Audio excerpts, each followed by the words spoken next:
Поважаныя браты і сёстры ў Хрысце, сёння мы таксама падумаем, паразважаем над тымі, хто нясе Езуса Хрыста іншым людзям. Першай з'яўляецца Марыя, якая насіла Езуса Хрыста пад сэрцам. Святы Юзеф. Таксама мы вельмі бачым часта на розных абразах, на брылках нават такога вялікага святога, які з'яўляецца патронам вадзіцелем, святого Крыштафа. Ён таксама нясе Езуса Хрыста. Усе святыя часоў хрысціянскіх, таксама пачынаючы ад апосталаў, ад Яна Хрысціцеля, няслі нам Езуса Хрыста. У сучасным свеце Хрыста нам нясуць папа рымскі, кардыналы, біскупы, таксама святары. І вось вельмі важна, каб заўсёды быў шацунак да тых, хто нам нясе Езуса Хрыста.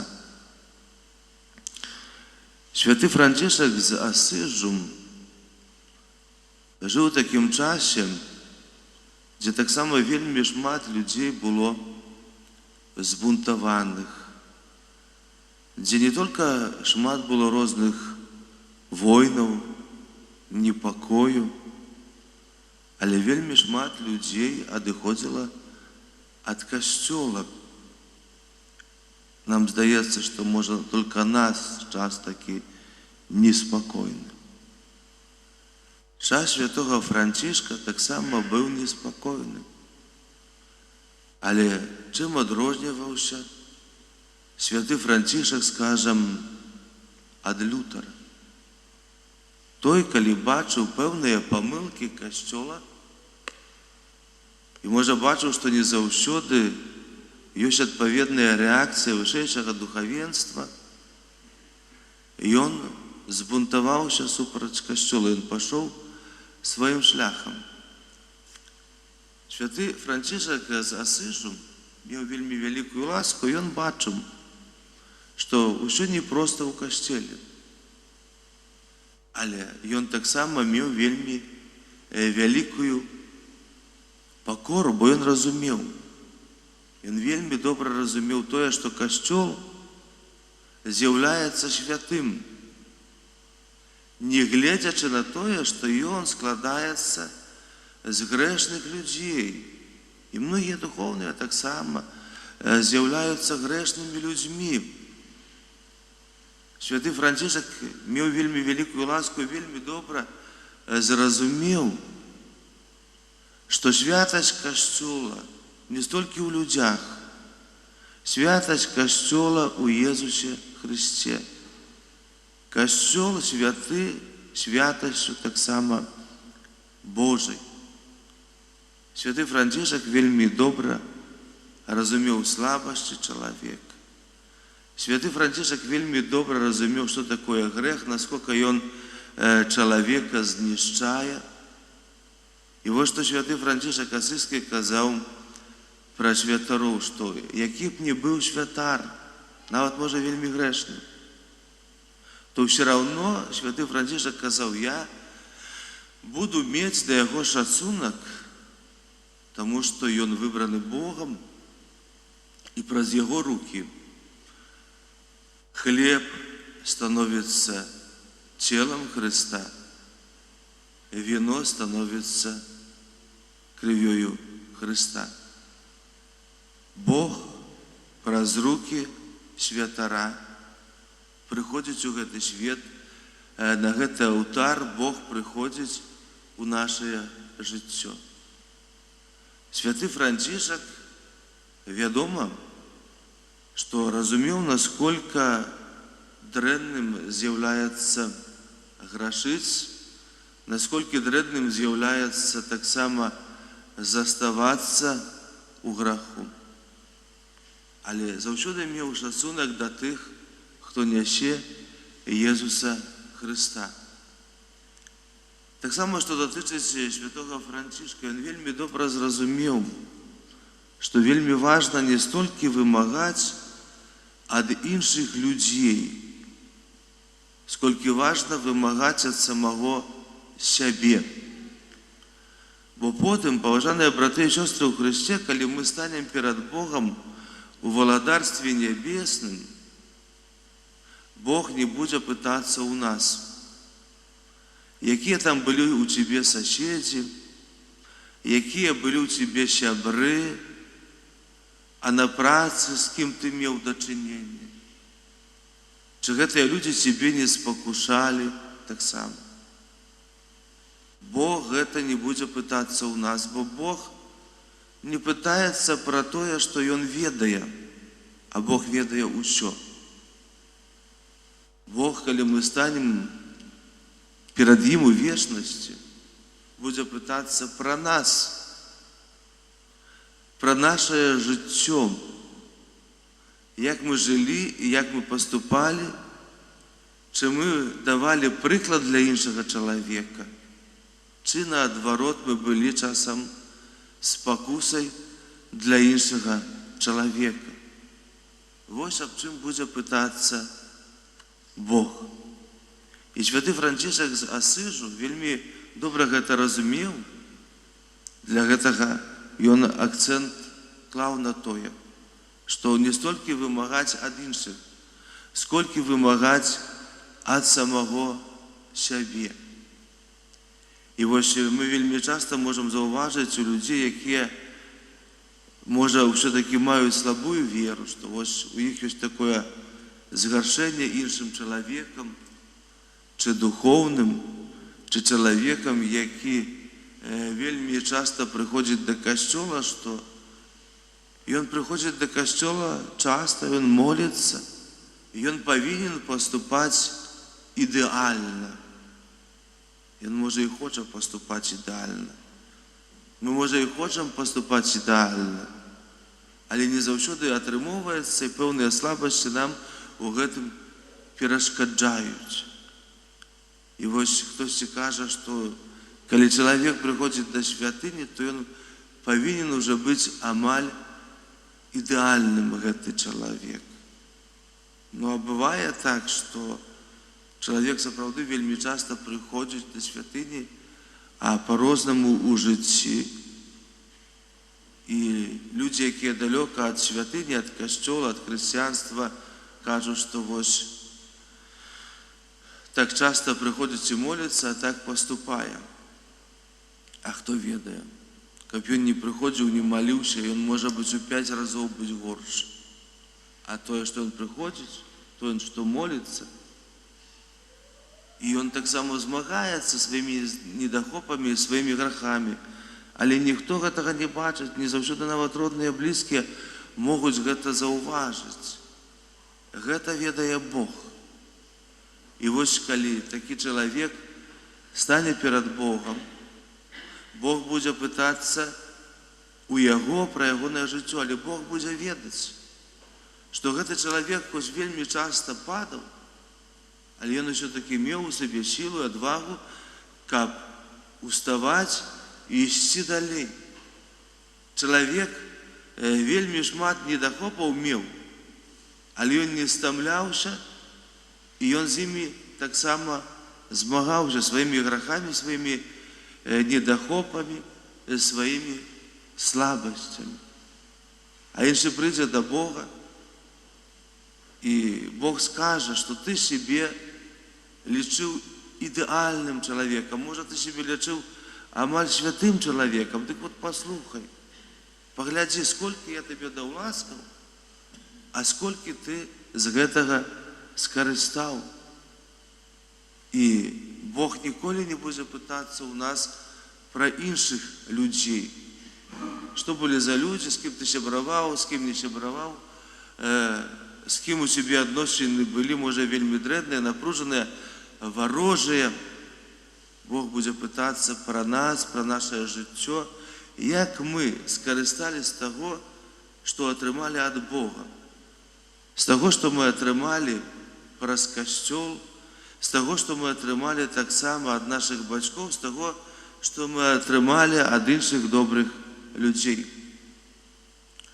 Сёння мы прыходзім да гэтага касцёла, каб задумацца над тымі, хто нам нясе Езуса Хрыста. Гэта значыць падумаць, калі, можа, не ўсе памятаюць, я памятаю якраз пра святара, які нас пахрысціў. Пра святара, я памятаю, таксама дзякую Богу гэты момант, у якога мы былі да першай споведзі, да першай камуніі.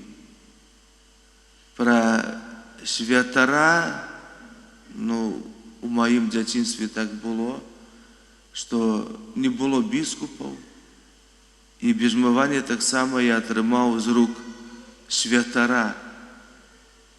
Але біскуп таксама з'яўляецца святаром. Пра біскупа, з рук якога мы таксама атрымалі бежмаванне. Мы сёння прыходзім, каб думаць над тымі людзьмі, якія нясуць нам Езуса Хрыста. Вельмі вялікую ласку даюць нам таксама пра свае рукі, пра сваё жыццё. Вядома, што многае пазнаецца у параўнанні. І мы, паважаныя, маем таксама з чым параўноўваць. Гэтая тэрыторыя, на якой мы цяпер знаходзімся, найлепей, канешне, нам бы вельмі шмат айцец Юзеф мог пра гэта расказаць. Ён з'яўляецца сведкам усяго таго, што тут адбывалася. Але гэта тэрыторыя, на якой мы тут знаходзімся, яна у пэўным сэнсе з'яўлялася такой пустыняй. Не то, што тут землі не вельмі добрыя, не пладародныя. Пустыня духоўная. Бо ад Краснае, якое знаходзіцца пад Маладзечна, да Масквы, калі я не памыляюся, я хіба не памыляюся, ад Краснае да Масквы, гэта здесь 800 кіламетраў, можа больш нават трохи, не было ані адной святыні. Амаль 1000 кіламетраў ад Краснае да Масквы не было ані адной каталіцкай святыні. Не было таксама святароў.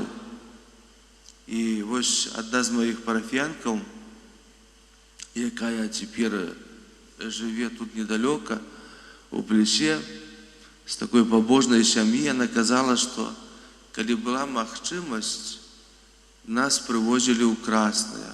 Бабуля альбо бацька, там было вельмі шмат людзей. І ў мяне была магчымасць ад часу да часу убачыць таксама святара. І мне часам здавалася, калі святар на мяне паглядзеў, а можа толькі здавалася, то уже для мяне такая была вельмі вялікая радасць, што святар мяне заўважыў.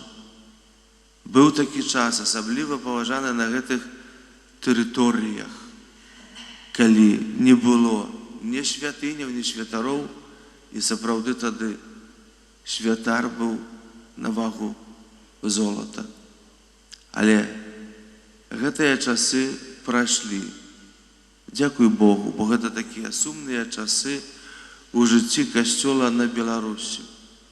Цяпер мы жывём у іншым часе, калі ёсць святыні, калі ёсць таксама святары, і калі гэта святары, якія належаць да той чи іншай супольнасці, як мы бачым, чи у Барысаве, напрыклад, чи тут у Жодзіна, чи у Смалявічах, чи у Мінску, то вельмі часта гэта ўжо не один святар, а уже некалькі святароў.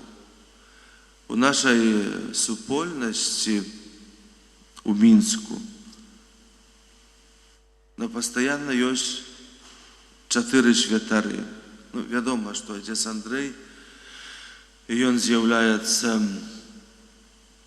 нашим кусташам, ён займаецца ўсёй кустодыяй, але, напрыклад, ёсць яшчэ 3 святары. Я, можа, не заўсёды магу быць з раніцы да вечара у парафіі, магу быць альбо на раніцы, альбо ўвечары, таму што ў буднія дні я займаюся карытасам, але ёсць 4 святары. А быў такі час, што мне трэба было займацца і Мінскам, і трэба было даязджаць таксама сюды да Смалявіч, каб тут маліцца, яшчэ потым 100 кілометраў ехаць у захадні бок, у бок Дзяржынска, таму што калісьці мяне кардынал прасіў, каб я там апекаваўся людзьмі, там было некалькі вёсак. І вось вельмі часта атрымоўвалася, што ва ўрачыстасці святы у нядзелю мне трэба было праехаць 200 кіламетраў, каб адправіць 3 альбо 4 імшы. І сёння там, дзе я быў, у Мінску ўжо ёсць 4 святары і 2 браты, у Смалявічах 2 святары і брат. Дзякуй Богу, часы змяняюцца на лепшае. Мы як бы вяртаемся да больш нармальнага жыцця касцёла.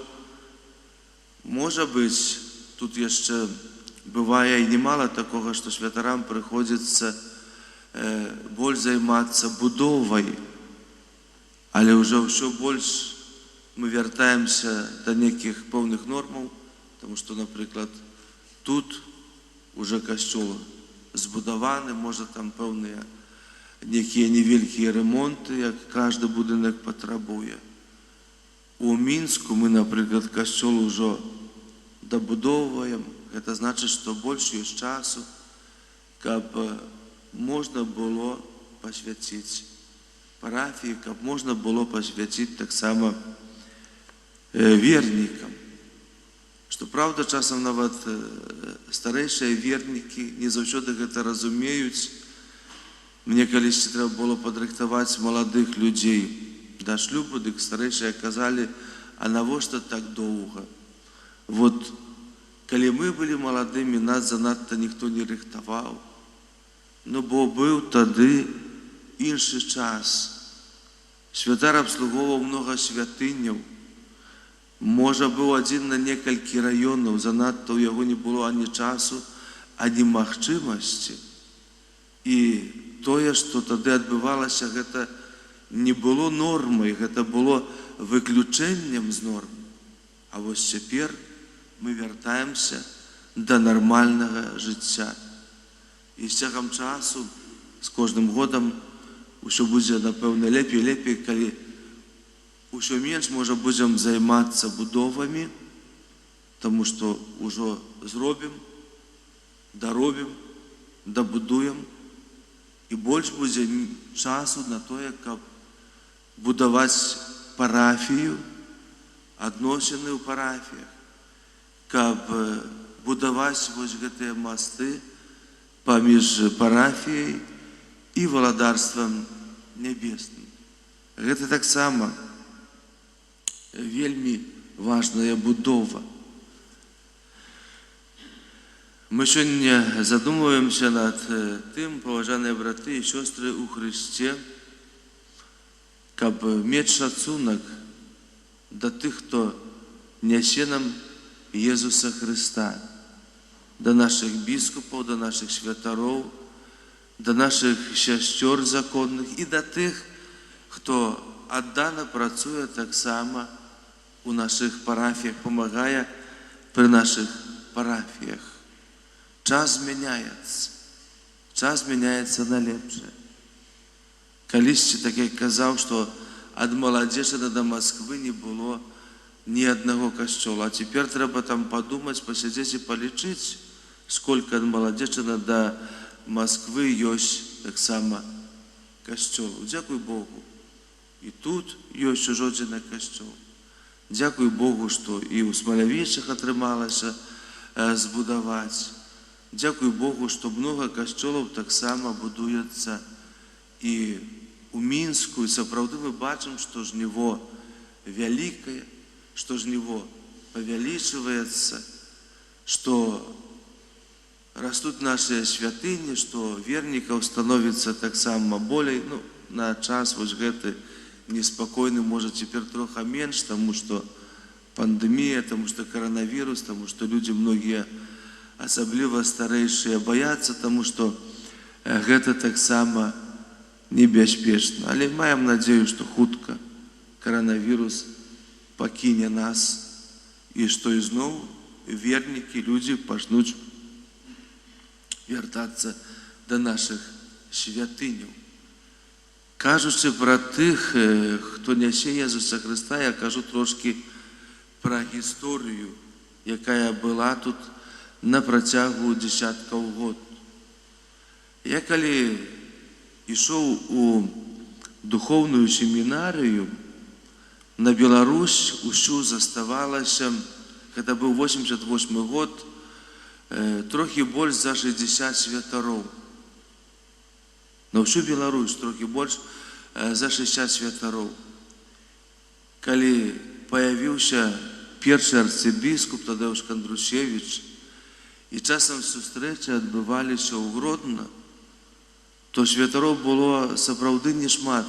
Усе на гэтай сустрэчы перад святой імшой змяшчаліся ў Гродна, там вялікая закрыстыя ў катэдры, у закрыстыі. Сёння, дзякуй Богу, святары там у закрыстыі ніяк не змесцяцца, бо сёння дзесьці на Беларусі можа служыць каля 500 святароў. У 88 годзе было где-то 60 святароў, і большасць святароў таксама былі ўжо старэйшыя. Калісьці арцыбіскуп Тадеуш Кандрушевіч апавядаў пра святароў, якія былі ў Гродна. Два старэйшыя святары заставаліся. І вось адзін святар казаў: хто з нас першы памрэ? Калі памрэш ты, я пахаваю цябе, калі я, ты пахаваеш мяне. Але калі адзін з нас некага пахавае, хто пахавае нас? Чи будзе святар, які прыедзе, каб нас таксама пахаваць? Вось быў такі, на жаль, сумны час. Цяпер усё змяняецца. Цяпер усё змяняецца на лепшае, але не гледзячы на тое, сколькі ёсць святароў, заўсёды трэба да кожнага святара мець шацунак, таму што святар з'яўляецца чалавекам, якога Бог выбраў, каб служыў Богу і каб служыў таксама людзям. У Святым Пісанні мы знаходзім такія словы, дзе Езус Христос кажа: не вы мяне выбралі, але я вас выбраў. Бог нас выбраў. Паважаныя браты і сёстры у Езусе Христе. І часам мы самыя таксама задумваемся над тым, я асабіста задумваемся над тым, чаму выбраў мяне. Не таму, што я там быў найлепшы, не таму, што я быў вундеркіндам, не таму, што я, можа, быў найдабрэйшы таксама. У Бога свае планы, свае погляды. Бо калі задумаюся над тым, з кім я вучыўся калісьці, то, напэўна, там былі людзі нашмат больш здольныя і, можа, па характару таксама лепшыя. Але вось Бог паклікаў і выбраў мяне, выбраў святароў, якія тут знаходзяцца таксама у вашай парафіі. Бог у сваім часе сказаў: ідзі за мной. І за нами быў только такі выбор, што мы маглі адказаць Богу так, а маглі адказаць не. Таму што Бог, Ён прапануе. І вось Бог нас выбраў, і на прапанову пайсці за ім мы яму адказалі так. І для гэтага вельмі важна, паважаныя браты і сёстры ў Хрысце, мець такую свядомасць, што не толькі святары моляцца за вас, бо вы прыходзіце, маеце праблемы, цяжкасці, звяртаецеся. Мы разумеем вам, спачуваем і молімся за вас, стараемся вам таксама, насколько можам па-чалавечаму дапамагчы. Але вельмі важна, каб была малітва таксама і за святара, і за сясцёр законных. Мы часто молимся о покликаннях. Это вельмі важная молитва до службы Богу и человеку. Але так само, паважаныя браты і сёстры ў Хрысце, вельмі важна молиться и о покликанных, об тых, кто уже есть, об тых, кто несе Христа, об тых, кто уже служить Богу. Бо з рознымі людзьмі прыходзіцца сустракацца ў гэтым жыцці, у гэтым свеце. І вельмі часта прыходзіцца сустракацца па калядзе. Бывала так уже па калядзе, што некаторыя проста не хацелі адкрыць дзверы, хоць былі у хаце. Вось аднойчы я прыйшоў па калядзе ў Слонімі да аднаго дому, а чалавек адразу выйшаў перад дом не для таго, каб мяне сустрэць, бо ён даўно мяне чакаў, а каб сказаць, што у нас ужо пасвенчана. Я знаў гэтага чалавека, ведаў, што ў гэтым часе жонка яго ў шпіталі, і вось як жонкі не было, ён выйшаў і кажа: у нас уже пасвенчана, нам свяціць не трэба. Але ён быў дзесьці псіхічна хворы таксама чалавек. Ну, думаю, пасвенчана, дык пасвенчана, што рабіць? Я уже збіраюся адыходзіць, і гэты чалавек мне кажа: а вы можете мяне паблагаславіць? Я думаю, цуд. Чалавек навярнуўся адну хвіліну, празрэў. Вот тут мяне ў хату не хацеў пусціць, уже пасвенчана. А тут чалавек просіць о благаслаўленні. Я кажу: так, магу, без праблем. Не так, як да гэтага часу благаславілі. Вот так, каб я выздаравіў, бо ён моцна хворы быў. Кажу: не, я гэтага вам абяцаць не магу, такой моцы не маю. Але калі хочаце атрымаць такое благаслаўленне, ну то звяртайцеся да майго начальніка. Ён кажа: а хто ваш начальнік? Я кажу: мой начальнік Христос. Вось я ведаю, ён мае такую моц, ён рабіў такія цуды, ён калі благаславіў, людзі адразу выздараўлівалі. Ну, і пашоў далей. І вось, часам можам мы сустрэць такіх розных людзей. І па-чалавечаму мы таксама разумеем, што людзі могуць быць розныя, але часам сапраўды бывае так непроста і прыкра на душы, што вось ты прыходзіш да чалавека, ты пасвячаеш час, а чалавеку гэта не патрэбна. Для гэтага, паважаныя браты і сёстры ў Хрысце, вельмі важна таксама, каб вы не только просили о молитве за вас, каб вы не только просили о благословлении, все это вельмі добра и вельмі важно, але каб вы молились не только о покликаннях, да життя у святарстві, у житті законному, але так само за тих, які вже покликані, які вже не один год, не один десяток год, як отець Юзеф, служать так само для людей. І каб ми у своїх молитвах пам'ятали, поважані брати і сестри у Христі, не тільки тих святарів, які ще нам служать, а тих, може, які вже одійшли до вічності, праз руки яких ми стали християнами, праз руки яких ми перший раз отримали тіло Ісуса Христа, за тих святарів, які за нас молилися, які нас підтримували, які нам давали добрі ради, які за нас так само переживали. Амінь.